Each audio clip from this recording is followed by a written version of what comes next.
Hey there my fellow Indians, welcome to News Hamster. So in this video, we are going to talk about Russia's invasion of Ukraine. We are recording this video on 25th of February, and today the reports have come down that Russian troops have moved inside the capital city of Ukraine, that is Kyiv. And the people of the city have been hearing bombings, air sirens and explosions. In this video, we are going to talk about the fundamental questions surrounding this particular news. Why did Russia invade Ukraine? And what will be the possible implications of this on the world, the international relations around the world, the economy of the world, and of course, what will be the possible implications of this on India as a country. So, but before that, don't forget to subscribe to News Hamster. Stay tuned with me until the video ends.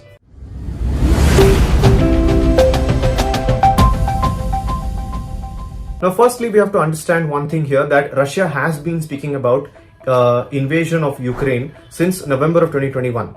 But the actions have only materialized in February 2022.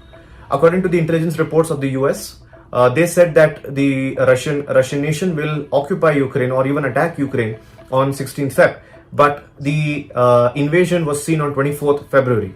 Now, we have to understand the fundamental reason. Why did Russia invade Ukraine? What was the reason for it? To understand this, we have to go a little bit behind in history.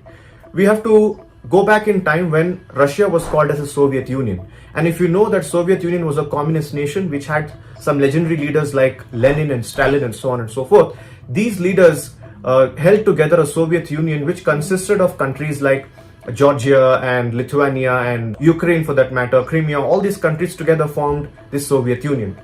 But in 1991, under the leadership of Mikhail Gorbachev, the Soviet Union pretty much disintegrated. And you could say this was a major event because it went on to give birth to new nations, one of which was Ukraine. And Russia was started to be called as Russia from Soviet Union, and Russia became a democratic nation more than a communist nation that it was previously. Now, when Ukraine was formed out of this particular fragmentation of Soviet Union, Ukraine went on to become a country which has a lot of nuclear weapons, because when it was a part of the Soviet Union placed most of its nuclear weapons in Ukraine. Now, these nuclear weapons were by default Russia's nuclear weapons. So Russia struck an agreement with Ukraine that in return of the nuclear weapons that you have, you give it to us, we will help you with monetary assistance, economic assistance, and we will protect you against any kind of security attacks or probably any military problems that you will probably face in the future. This so-called agreement went on very well for about a span of 10 years, but the disadvantage of this agreement was the fact that Russia started to fuel separatist elements in Ukraine. Simply speaking, Ukraine also has a good amount of Tukde gang in it, which started to fuel this sentiment later, and it went on to become a big thing. Now, talking about the present day, we have to understand few years in time, just about 2 years earlier, Ukraine's demand to join NATO strengthened. It got increased. Now, what is NATO? NATO is nothing but North Atlantic Treaty Organization. Now, this NATO, this organization was formed by the enemies of Russia. Who are the enemies of Russia? As you all know, before 1991 for that matter, Soviet Union and US were fighting what you call as a Cold War. And this Cold War, you could say, divided the whole country into two parts. One was Russia and the other was USA. Now, all the allies who were a part of USA, they went on to form what you call as NATO. This consisted of countries like US, UK, France, Belgium, so on and so forth. And the opposite side was, of course, Russia. Now, the simple thing here is Ukraine, which was once upon a time a part of Soviet Union, in the recent times started to, vocalize the demand that they are going to join NATO. Now, point number one, Putin, who was the president of Russia, did not like the fact that Ukraine is going to, join NATO. Putin even came out in the press and gave a statement that if Ukraine joins NATO, Ukraine will face an invasion from Russia. Apart from this, one more thing that we have to focus on very strategically is how there have been separatist elements, there have been separatist regions in Ukraine. Now, you focus on the map of the eastern Ukraine, which is very close to the borders of Russia. You will see here there are two regions, Luhansk and Donetsk. These two regions are the separatist regions that are present in Ukraine, and they are failing to recognize themselves as a part of Ukraine, neither do they want to be a part of Russia. they want to be called as independent countries. And the world has pretty much been referring to them as Russian occupied countries. Like you have Pakistan occupied Kashmir, you have Russian occupied countries. Now, in the recent time, when the Ukraine's demand to join NATO increased, the separatist leaders in this particular nations, in this particular regions, wrote to Putin that we need your help or else Ukraine will join NATO. So taking the advantage of this, keeping the backdrop of Ukraine in mind, and of course to prevent Ukraine from joining NATO, Putin launched an invasion in Ukraine. He called it a peacekeeping mission, and as we saw, military vehicles and others were moved inside Ukraine through the route of Crimea. Now, why I'm pointing out Crimea is because invasion of these countries is not a new thing for Russia, because Russia is already fueling separatist tendencies in countries like Crimea, in countries like Belarus. Of course, Belarus is a very big example, and Georgia and these kind of nations, and Crimea is already under their control. Now it's the time for Ukraine to come under their control. This is the major reason, the fundamental reason that Russia has invaded Ukraine. This is the basic answer to all the questions that we have in mind. Apart from this, we have to understand that Russia has been a very fundamental support for these two separatist regions, that is Luhansk and Donetsk, because they have been providing them with military assistance, financial assistance, and even they have been providing with COVID assistance as such. Now, the foreign policy experts are predicting the fact that the country, Ukraine, will be completely invaded by Russia in the coming time, and it will be a part of the Russian country as such. And now, going further, we have to analyze what will be the implications of this particular thing.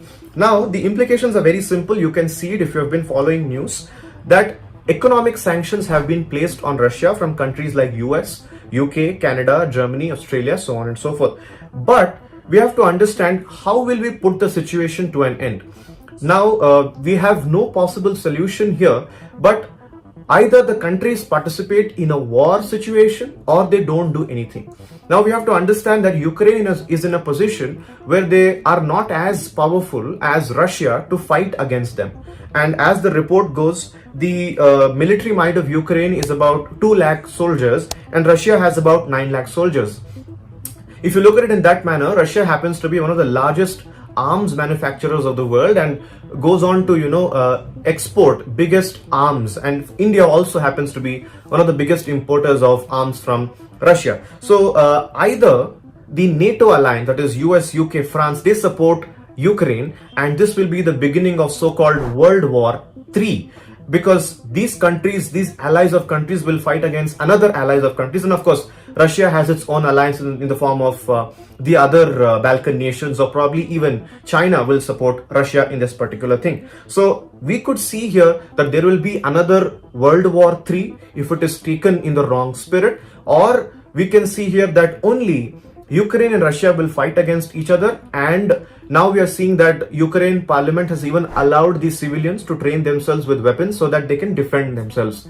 This can result in another refugee crisis for Europe. So this is a very strange scenario that the world is in currently. UNO has resulted to be futile, it's resulted to be useless because it is not able to stop the invasion of the Russians. On the other hand, NATO is not saying anything about this. NATO has not taken a stance about this. Even European Union seems a little bewildered and concerned about this particular scenario.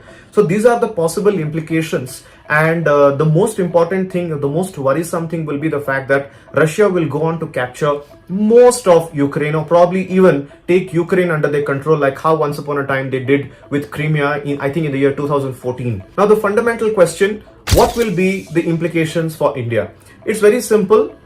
Firstly, we have to focus on the fact that until it affects the common man, Indians are not bothered. I'll give you solid reasons as to why this will affect the common man of the country. The primary thing we have to focus on is the fact that over 20,000 Indians are stuck in Ukraine. They are stranded there. We are seeing reports coming up that, one or the other person is tweeting about how their children who went on to study are stuck there. Now we have to understand that over this 20,000 people, most of them are students who've gone on to pursue their education in medical and other things.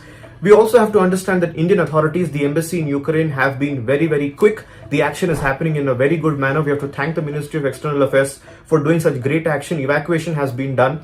It's going on and it's very fast paced compared to any other country or whatever it is happening in a very fast pace. Now, second thing that we have to be very concerned about is the fact that this will affect the petroleum prices in India. Why? Because Russia is one of the most important producers of oil, petroleum in the world, and India also borrows, or you could say import, good number of oil from Russia. Now, since sanctions have been imposed on Russia, Russia will definitely increase the prices. This will affect the world economic setup. The crude oil per barrel price will shoot up, and of course, the price in India will also shoot up. As you all know, we are already paying a huge amount of taxes on this particular petroleum and diesel and whatever it is. It's going to shoot up now, and this is how it will affect the common man, because we are very much dependent on Russia. In the same time, India is in a position where we are not even able to criticize Russia or even take Russia's stance.